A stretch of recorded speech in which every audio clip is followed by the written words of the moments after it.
Hi guys, welcome to cric chat with Venkatesh.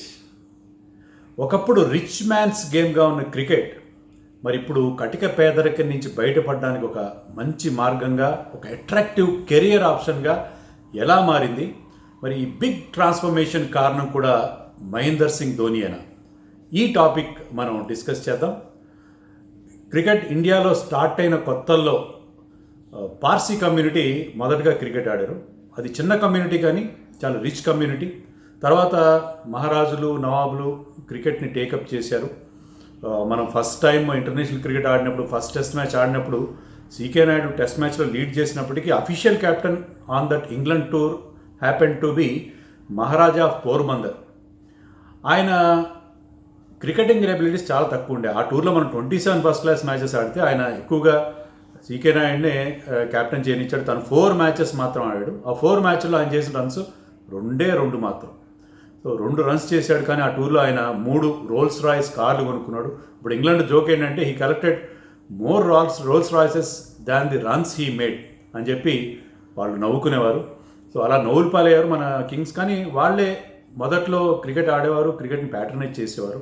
Even మనం independence వచ్చిన తర్వాత కూడా రిచ్ ఫ్యామిలీస్ నుంచి, తర్వాత అప్పర్ మిడిల్ క్లాస్ ఫ్యామిలీస్ నుంచి, ఎడ్యుకేటెడ్ ఫ్యామిలీస్ నుంచి మాత్రమే క్రికెటర్స్ వచ్చేవారు. వాళ్ళే ఇండియాకి ఆడేవాళ్ళు. ఎందుకంటే క్రికెట్ ఎప్పుడు కూడా యూ నీడ్ సమ్ ఎక్విప్మెంట్. క్రికెట్లో మీకు బ్యాట్ కావాలి, ప్యాడ్లు, గ్లోవ్స్ అవన్నీ కావాలి. తర్వాత మ్యాటింగ్ వికెట్ లేకపోతే టర్ఫ్ వికెట్ ఇవన్నీ ఉండాలి. అంటే అంతేకాకుండా మీరు దాన్ని ఒక చదువు వదిలేసి దాన్ని పర్సూ చేయాలంటే మీ పేరెంట్స్ కూడా అలౌ చేయాలి. So upper middle class families and above వాళ్ళు మాత్రమే అప్పట్లో మనకి క్రికెట్లో కనిపించేవారు. నాకు తెలిసి first lower middle class player to play for India క్రికెట్లో Eknath Solkar great, India's greatest close in ఫీల్డర్గా మీకు కూడా తెలుసు. బట్ అతను క్లోజ్ ఇన్ ఫీల్డర్ ఎలా అయ్యాడు అనే దాని వెనకాల ఒక కథ ఉంది. అది అతని ఎకనామిక్ స్టేటస్కి సంబంధించి. ఎందుకంటే అప్పట్లో మనకి స్పిన్ బౌలర్స్ ఎక్కువగా ఉండేవారు. ఆ స్పిన్ బౌలర్స్కి ఫార్వర్డ్ షాట్ లెగ్లో ఫీల్డర్ ఉండాలి. కానీ అప్పుడు మనకి హెల్మెట్ కానీ ప్రాపర్ ప్రొటెక్టివ్ ఎక్విప్మెంట్ ఉండేది కాదు. అబ్డామినల్ గార్డ్ ఒక్కటే ఉండేది. మరి అందుకని ఎవ్వరు కూడా ఫార్వర్డ్ షాట్ లెగ్లో ఫీల్డింగ్ చేయడానికి ఇష్టపడేవారు. అప్పుడు ఇండియన్ కెప్టెన్ ప్లేయర్స్ని అడిగితే ఫార్వర్డ్ షాట్ లెగ్లో ఫీల్డింగ్ చేస్తామంటే ప్రతి ఒక్కరూ రిఫ్యూజ్ చేశారు. So they were passing the buck, but the buck stopped at Solkar no అనలేకపోయాడు. ఎందుకంటే because of his economic status. అతను చాలా బీద కుటుంబం నుంచి వచ్చాడు. అతను ఒక గ్రౌండ్స్మెన్ కొడుకు. ఒక గుడిసెలో ఉండేవారు, సింగిల్ రూమ్ ఉన్న గుడిసెలో ఉండేవారు వాళ్ళ ఫ్యామిలీ. 5 అతనికి అన్నదమ్ములు, అక్క చెల్లెళ్ళు ఉన్నారు.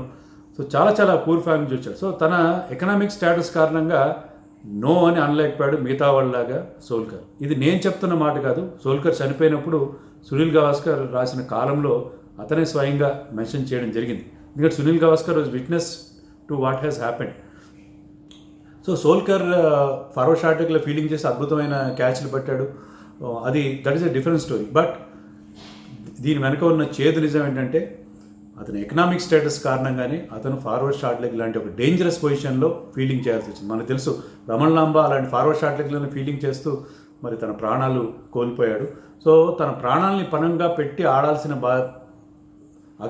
ఆడాల్సిన దుస్థితి తన ఎకనామిక్ స్టేటస్ వల్ల సోల్కర్కి ఎదురైంది. సో తర్వాత మనకి చూస్తే కూడా తర్వాత కూడా ఎవరు పెద్దగా పూర్ బ్యాక్గ్రౌండ్ నుంచి వచ్చిన క్రికెటర్స్ మనకు కనబడరు. ఈవెన్ అజరుద్దీన్ కూడా మిడిల్ క్లాస్ ఫ్యామిలీనే, కానీ వాళ్ళ ఫాదర్ ఎలక్ట్రిసిటీ బోర్డులో వర్క్ చేసేవాడు. They had their own house at that time. So అతను లోయర్ మిడిల్ క్లాస్ అండి నేను అంతే అనుకోను. మనకి తర్వాత రోజుల్లో చూస్తే వసీం జాఫర్ ఒకటి కనిపిస్తాడు. వసీం జాఫర్ వాళ్ళ ఫాదర్ బెస్ట్ బస్ అంటే బాంబేలో సిటీ బస్ డ్రైవర్గా ఉండేవాడు. కానీ మేజర్ థింగ్ అనేది ధోనితోనే స్టార్ట్ అయింది. ధోని మనకు తెలుసు, ధోని ఫాదర్ ఒక పంప్ ఆపరేటర్, ఒక సాధారణ కార్మికుడు, ఒక సింగిల్ బెడ్రూమ్ హౌస్లో ఉండేవారు. ధోని సినిమా మనందరం చూసాం కాబట్టి అతని గురించి నేను ఇంకా డీటెయిల్గా చెప్పాల్సిన అవసరం లేదు. అతని హంబుల్ బిగినింగ్స్ గురించి.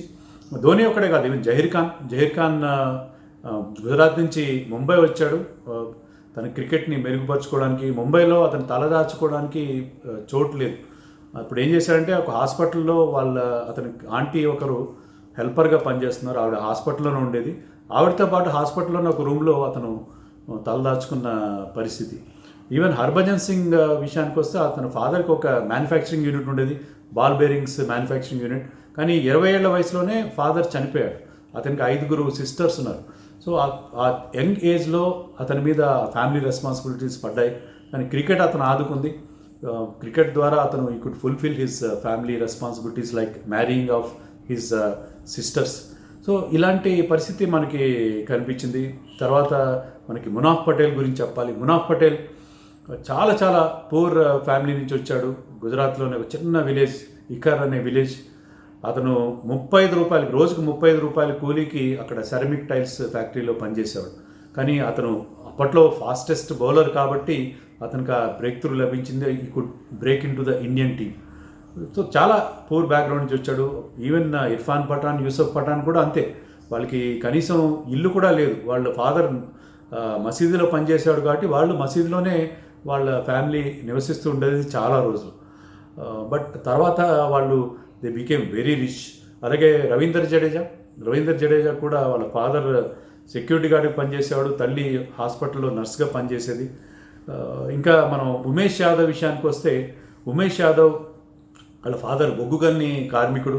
ఉమేష్ యాదవ్ యాక్చువల్గా క్రికెటర్ అవ్వాలని అనుకోలేదు. అతని ఆశయం ఏంటంటే ఎప్పటికైనా ఒక పోలీస్ కానిస్టేబుల్ అవుదామని చెప్పి. సో పోలీస్ కానిస్టేబుల్ ఎగ్జామ్ రాశాడు కానీ కొద్దిగా మిస్ అయిపోయింది. లేకపోతే మనం ఉమేష్ యాదవ్ లాంటి ఒక మంచి బౌలర్ని కూడా మిస్ అయిపోయి ఉండేవాళ్ళు. అతను ఇప్పటికీ ఎక్కడో కానిస్టేబుల్గా ఇప్పటికీ ఉద్యోగం చేసుకుంటూ ఉండేవాడు. ఈవెన్ మన పాండ్యా బ్రదర్స్ పరిస్థితి కూడా అంతే. పాండ్యా బ్రదర్స్ ఇప్పుడు హార్దిక్ పాండ్యా టాటూస్ పెట్టుకుని బ్రాండెడ్ క్లోత్స్ వేసుకుని తిరుగుతుండొచ్చు. కానీ ఒకప్పుడు ఏంటంటే వాళ్ళ ఫ్యామిలీ బిజినెస్ దెబ్బతిని వాళ్ళ ఫాదర్కి హార్ట్ ప్రాబ్లం వచ్చి వాళ్ళు బ్రదర్స్ ఇద్దరు కూడా మ్యాగీ నూడిల్స్ తిని లంచ్కి డిన్నర్కి కడుపు నింపుకోవాల్సిన పరిస్థితి ఉండేది. చిన్న చిన్న గ్రామాలకు వెళ్ళి మ్యాచ్లు ఆడి 400-500 సంపాదించుకొని ఆ మ్యాచ్ల ద్వారా పాకెట్ మనీగా ఖర్చు పెట్టుకునే పరిస్థితి వాళ్ళకు ఉండేది. సో ఇలాంటి ర్యాక్స్ టు రిచెస్ స్టోరీస్ మనకి ఇండియన్ క్రికెట్లో 2000 తర్వాత చాలా కనిపించింది. ఈవెన్ ఐపీఎల్ వచ్చిన తర్వాత సీన్ ఇంకా చేంజ్ వచ్చింది. మన బెస్ట్ ఎగ్జాంపుల్ మన మహమ్మద్ సిరాజ్. వాళ్ళ ఫాదర్ ఆటో డ్రైవర్. బంజారాహిల్స్లోని ఒక స్లమ్ ఏరియాలో వాళ్ళు ఇల్లు ఉండేది. నేను వాళ్ళ ఇంటికి కూడా వెళ్ళాను. బట్ అతనికి ఎప్పుడైతే కోట్ల రూపాయల ఐపీఎల్ కాంట్రాక్ట్ వచ్చిందో అతని లైఫ్ కంప్లీట్గా చేంజ్ అయిపోయింది. అలాగే ఎస్ నటరాజన్, మన సన్ రైజర్స్ బౌలర్. వాళ్ళ ఫాదర్ అయితే ఒక చిన్న డైలీ వేజ్ లేబర్గా పనిచేసేవాడు సేలంలో. మదర్ రోడ్ సైడ్ బడ్డీ కొట్టు పెట్టుకుని తినుబండారాలు అమ్ముకునేది. బట్ అతను కూడా కోట్ల రూపాయల కాంట్రాక్ట్ రావడం మనం చూసాం. అలాగే ఆంధ్రాకి చెందిన బౌలర్ పి విజయ్ కుమార్, అతను కూడా డక్కన్ చార్జర్స్ తరఫున ఆడాడు. సో విజయ్ కుమార్ అయితే లారీ క్లీనర్గా పనిచేశాడు. చాలా చాలా పూర్ బ్యాక్గ్రౌండ్ నుంచి వచ్చిన క్రికెటర్ అతను. సో ఇలాంటిది చేంజ్ అనేది మనం 2000 తర్వాత ఎక్కువగా చూసాం. ఎందుకంటే 2000 తర్వాత ఏమైందంటే వీళ్ళందరికీ ఒక క్రికెటర్స్ అందరికీ ఒక హోప్ వచ్చింది. క్రికెట్ అనేది ఒక కెరీర్ ఆప్షన్గా మేము చేసుకోవచ్చు, క్రికెట్ ఆడి కూడా మేము బతకచ్చు అనేది. అంతకుముందు ఏంటి, క్రికెట్ అనేది కేవలం హాబీగా ఆడేవారు. 2000 తర్వాత క్రికెట్ ద్వారా మేము మా పేదరికాన్ని నుంచి బయటపడవచ్చు అనే ఒక కాన్ఫిడెన్స్ అనేది కనిపించింది. ఐపీఎల్ వచ్చిన తర్వాత ఇది ఇంకా ఎక్కువైంది. ఎందుకంటే you need not play for India. నువ్వు ఐపీఎల్ ఆడినా చాలు, నీ లైఫ్ మారిపోతుంది, నీ లైఫ్ సెటిల్ అయిపోతావు అనే ఒక నమ్మకం అనేది క్రికెటర్స్లో కలిగింది. సో అంత గ్రేట్ చేంజ్ ఇండియన్ క్రికెట్లో మనకు కనిపిస్తుంది. మన స్మాల్ టౌన్ బాయ్స్ గురించి మాట్లాడుకున్నాం. అలాగే ఇలాంటి చేంజెస్ కూడా చాలా రావడం అనేది మనం చూసాము. సో దీని మీద ఇప్పటికే చాలా స్టడీ జరుగుతుంది, ఇంకా చాలా అధ్యయనం జరగాలి. సోషలాజికల్గా చాలా చాలా చేంజెస్ ఇండియన్ క్రికెట్లో మనకి ఇటీవల కాలంలో రావడం మనం చూసాం. సో అది ఈరోజు టాపిక్. ఇంకా మనం క్విజ్ సెగ్మెంట్కి వెళ్తే నేను అడిగిన ప్రశ్న ఏంటంటే, ఒక ఫాస్ట్ బౌలర్ని వాళ్ళ ప్రత్యర్థి జట్టు బౌన్సర్ వేసి గాయపరిచింది. అతను యూ గైస్ ఆర్ హిస్టరీ అని చెప్పి వాళ్ళని అన్నాడు. అలాగే ఆ మాట నిలబెట్టుకుని నెక్స్ట్ ఇన్నింగ్స్లో 9 వికెట్స్ తీశాడు. ఆ బౌలర్ పేరు డెవన్ మాల్కమ్. అప్పట్లో fastest bowler, one of the fastest bowlers, England bowler. దీనికి ఇద్దరు కరెక్ట్ ఆన్సర్ ఇచ్చారు. ఈ మ్యాచ్ సౌత్ ఆఫ్రికాలో జరిగిన 1994లో ఓవెల్లో జరిగిన టెస్ట్ మ్యాచ్ అది. దీనికి ఇద్దరు కరెక్ట్ ఆన్సర్ ఇచ్చారు, రఘునాథ్ అండ్ శ్రవణ్ కుమార్ నల్లా. ఇద్దరికి కంగ్రాచులేషన్స్.